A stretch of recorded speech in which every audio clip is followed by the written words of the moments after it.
नमस्कार। American journalism में father forgets के नाम से कुछ पीसेस प्रिंट होते थे। जनरली वो पीपल्स माइंड जर्नल हुआ करते थे, जो कि लोग घरों में लिखते थे। उसमें से एक होम जर्नल आज मैं आपके लिए लेकर आई हूँ। एक फादर है जो कि अपने सोते हुए बेटे के पास जाते हैं, उसके बेड पर बैठते हैं, अपनी फिंगर्स से उसके माथे से बालों को हटाते हैं, गालों को सहलाते हुए फादर आत्मग्लानि से भरे हुए हैं। अब देखिए फादर क्या बोलते हैं।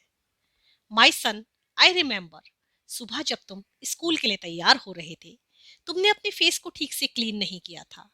तुम्हारे शूज भी बहुत डर्टी थे और सुबह ही मैंने तुम्हें बहुत बुरी तरह डांटा था। डाइनिंग टेबल पर जब तुम ब्रेकफास्ट के लिए आए, तुमने अपनी एल्बोस को डाइनिंग टेबल पर टिकाया तो सूप बाउल से सूप गिर गया और ब्रेड पर बहुत मोटी सी लेयर तुमने बटर की लगाई थी। इन सब चीजों के लिए पूरी फैमिली के सामने मैंने तुम्हें ह्यूमिलिएट किया। I could see the hurt in your eyes. तुम बाई कहकर स्कूल चले गए।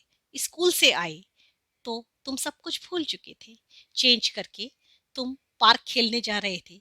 तुमने मुझे बोला bye daddy. I ignored this thing. I didn't said you bye, but मैंने तुम्हें एडवाइस किया कि जल्दी से खेलकर घर वापस आ जाना। आफ्टर 1 आवर जब मैं पार्क में गया तो मैंने देखा कि तुम अपने नीज पर फ्रेंड्स के साथ पार्क में बैठे हुए हो और खेल रहे हो। मैंने देखा तुमने स्टॉकिंग्स जो पहने हुए थे 1 वीक पहले ही मैं तुम्हारे लिए लेकर आया था, उसमें कई होल हो चुके थे, वो फट गए थे। मैंने आओ देखा ना ताओ तुम्हारे फ्रेंड्स के सामने ही तुम्हें शर्मिंदा करना शुरू कर दिया। मैंने कहा यदि ये स्टॉकिंग्स तुमने अपने पैसे कमाकर खरीदे होते तब तुम्हें इसकी वैल्यू पता होती, और मैं तुम्हें घर ले आया। रात में जब मैं लाइब्रेरी में न्यूज़पेपर पढ़ रहा था, मुझे याद है तुम डरे हुए सहमे हुए से डोर पर खड़े हुए थे, जैसा कि तुम्हारी माँ ने तुम्हें सिखाया था कि एवरीडे तुम मुझे गुड नाइट किस करते थे।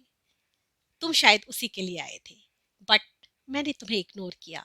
मैंने प्रिटेंड किया कि तुम मुझे इंटरप्ट कर रहे हो। स्टिल तुम धीरे से, प्यार से, डरे हुए सहमे हुए से मेरे पास आए, मेरे गले में अपनी बाहें डाली, मुझे गुड नाइट किस किया और दौड़ते हुए चले गए। माय सन, कुछ सेकंड्स के बाद ही मेरे हाथ से न्यूज़पेपर गिर गया। मुझे पसीने आ गए। मुझे रियलाइज हुआ कि तुम्हारे हार्ट के अंदर जो गॉड है, उसने मेरी सुबह से सारी नाराजगी को, मेरे बैड बिहेवियर को, मेरी फॉल्ट्स को माफ कर दिया था। स्टिल वो गॉड मुझे प्यार कर सकता था।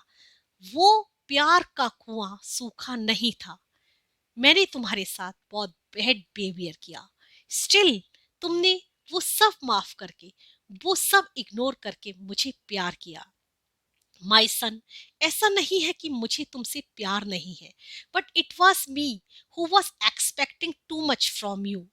सुबह जब तुम उठोगे और मैं तुम्हें ये सारी बातें बताऊंगा तो तुम इन चीजों को नहीं समझ पाओगे, but I promise you my son कि कल से जब तुम हंसोगे तो मैं तुम्हारे साथ हंसूंगा। जब तुम सफर करोगे तो मैं भी तुम्हारे साथ सफर करूंगा। जब तुम खेलोगे तो मैं भी तुम्हारे साथ खेलूंगा। और तुम्हारी किसी चीज पर जब मुझे गुस्सा आएगा तो मैं अपनी टंग को अपने दांतों के नीचे दबाऊंगा और अपने आप से कहूंगा, after all he is a little boy. Friends, in our life daily we deal with so many people, but हम लोगों से इस तरह डील करते हैं कि जैसे हम बुद्धिमान पुतलों से डील कर रहे हों। जिन लोगों से हम डील कर रहे हैं वो सब इमोशंस एंड फीलिंग्स के बने हुए हैं, वो सिर्फ माइंड के बने हुए नहीं हैं। And we don't have any right to hurt anybody's feelings and the emotions. Abraham Lincoln जब प्रैक्टिसिंग लॉयर थे तो वो अपने ओपोनेंट्स के लिए कुछ ओपन लेटर्स न्यूज़पेपर में प्रिंट करा देते थे। एक टाइम के बाद उन्हें रियलाइज हुआ कि लोगों में उनके प्रति नाराजगी बढ़ रही थी। जब उन्होंने इस चीज को रियलाइज किया तब वो लेटर लिखते तो थे, लेकिन उसे ना तो वो कहीं पोस्ट करते थे, ना मेल करते थे, ना ही किसी पेपर में प्रिंट कराते थे, बल्कि वो उसे या तो फाड़ देते थे या फिर जला देते थे। This was Lincoln's way to take out his negativity about people. Confucius has said, यदि आपका अपना डोर स्टेप अनक्लीन है तो आपको कोई राइट नहीं है कि आप शहर की सड़कों को गंदा बता सके। बेंजामिन फ्रैंकलिन ने अपनी सक्सेस का सीक्रेट बताया कि वो कभी भी किसी भी इंसान के लिए कुछ भी गलत नहीं बोलते, बल्कि हर इंसान के अंदर वो कुछ ना कुछ ऐसा ढूंढ सक लेते हैं कि जिसके बारे में उसे बताकर वो उसे उसकी लाइफ में मोटिवेट करते हैं। Friends, it's very easy to criticize, condemn, or complain people, but it needs character and self control to understand and forgive them. At last, I would like to say, instead of criticizing people, please try to understand them, to forgive them. It is more productive and, of course, more progressive. And it breeds sympathy, compassion, and kindness. To know all is to forgive all. Thank you so much. Namaskar.